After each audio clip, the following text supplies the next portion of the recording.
Now, Jason Kidd comes up in an interesting piece from Sam Amick of The Athletic. Great article. Really good article talking about kind of just the chaos of the West as we are about 10 games from the end of the season for any of these teams. Yeah, most teams got 9 or 10 games left. That's it. And there's a jumble in the West, nothing like the East. It's almost like March Madness. It's almost like this is what – and put it like this, I'm going to say this right off the bat. Yes, sir. At the time, I didn't know what the play-in would mean to the NBA. But I think it has reduced all this talk about tanking.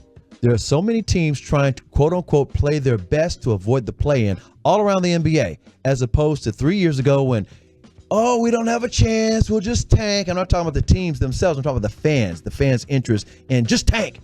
I can't even say how very little I hear the words tank when it refers to the NBA these days, primarily because of the play-in. There are so many teams right now jockeying for position to either get into the play-in like the Houston Rockets or teams trying to avoid the play-in like the Sacramento Kings and maybe your Dallas Mavericks. That's right, and this game is going to go a long way in deciding which way that goes. We could talk more about that here in about an hour, but I did want to focus on this because it was almost, I don't want to say a throwaway line, but it was a very quick line that Sam Amick refers to as he's breaking down what is the turnaround that we've seen in the Mavs. And of course, us locally, we've been really on this. Sam Amick, a national guy who has to bounce around, he really got a chance to put his eyes on it and get the first game versus the Kings a couple nights, or I guess 3 nights ago in Sacramento. And he basically said, this is not, if you just thought this team was the same team from the first half of the season, this is not the same damn team. The Dallas Mavericks are not what you thought they were. They are the dangerous team. Yeah, absolutely. Like that, this definitely has shifted very much from where they are. But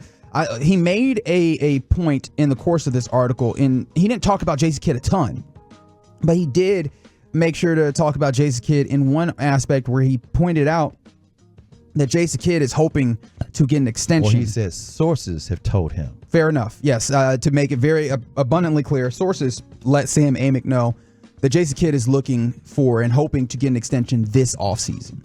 He's already got 1 more year under his contract. And you brought up the interesting question. What was the question? Are you ready to extend Jason Kidd at this point? Because, look, Jason Kidd is let's say a mercurial personality when it comes to, at least when it comes to the reactions to him. Polarizing is probably the better word for the fan base in particular. And certain reporters. Absolutely. Not polarizing in that locker room, mind you. And that's something that you could speak to as you're a little bit closer to it than at least I am, and I think everybody that's listened for the most part. He's never lost the locker room, and the 2 biggest stars on this team fully back him. And so does the front office, and so does the ownership group. In fact, last year, we were talking about this in the crosstalk, where Jason Kidd, his comments after certain games last year where they weren't, playing competitively or they weren't winning the games or whatever it was. I think the Mavericks last year led the league in 1 possession losses. Either they didn't make the shot or they gave up a shot. And it was kind of like the Rangers the season before. It's like, God, dog, they keep losing these 1 possession. It was heart-wrenching, especially a team coming off the Western Conference Finals. So his answers, which I was kiddingly saying, he's giving them Phil Jackson right now, and they want him to be as mad as they are. I'm talking about the fans and certain reporters. There's definitely. And then that it also goes to this. It's like I would said this on the air. I was like, oh, I guess the reporters and the fans would rather hear from Rick Carlisle or Popovich chewing them out. Is that what they'd rather? You'd rather go toe-to-toe with Popovich after a loss or 1 possession loss, or would you rather hear Jason Kidd say nobody's dying? And I think one of the things that you point to is that every coach is going to have their warts. There aren't perfect ones, right? Exactly. And even the coaches that we widely revere as good coaches, you can come back around and you can find the places that are frustrations. I think you then have to ask yourself which of the frustrations that are ones that you're willing to deal with for whatever results that you want. And I have criticisms of Jason Kidd. Don't get me wrong. And I've heard them. Exactly. The CA knows it. But I think that I looked up, and of course, this has been a real wavy season. There's been ups and downs, and there's been a lot of that. And we're currently on the crest of an up, right? So I do want to make that apparent. Like, it's very easy to maybe get yourself to a place where you're like, yeah, go ahead and extend them in the midst of this, right? However, and you've talked about this a lot, it's starting to feel a little bit about like how you had a team, they had to figure some things out, and in 2011, or sorry, 2021, I don't know what happened there with numbers. 2021, this team pulls together and they all start kind of hitting the right notes at the right time. I mean, 2022. Was that 2022? Am I already? Western Conference Final. It was just a year ago. It was last year was 2023. All right, so apparently I'm still living in 2023. All sorts of messed up. Well, the point on this Friday, but you're getting to that point where 2022. In my mind, this is a repeat of that. You see this team start pulling together, and I'm like, at what point do you begin to give Jason Kidd credit for being able to get that team to pull together at the right time? And is that something that you attribute to him? Because if you do, I think that's a level of credit that you have to give him. However, I think there's also still questions of there's ways in which you mentioned the Phil Jackson of it all, where he likes to stand back and let his guys, you guys have to go through it and figure it out. But I think there's something to be said for when time comes, we need to know, Jason Kidd, that you are going to do your portions of this correctly. And because he likes standing back and letting the team figure it out, we don't have enough of that data during the course of the season saying he makes all the right moves that we like. So I think that ends up being a place for a question. But if you're going to look at the ways that these two teams, the 2022 team and this one, have come together, I think that you're starting to put together an interesting resume for him here in Dallas, as you're coming up on a guy who has one more year left on his contract after this season. This is the thing that, again, people don't want to hear when they're losing, but they really want to know why they're winning. And you just have to sit back and say, okay, just let it speak for itself. You got to know what the philosophy of that coach is. Let's just talk about the Cowboys, for example, because I've been down here covering stuff since 1980. I watched the last 10 years of Tom Landry, and then I watched Jimmy Johnson come in. Their coaching style is completely different. There were people initially saying Jimmy Johnson did not know how to coach in the NFL because he was animated. Yeah. Tom Landry was stoic.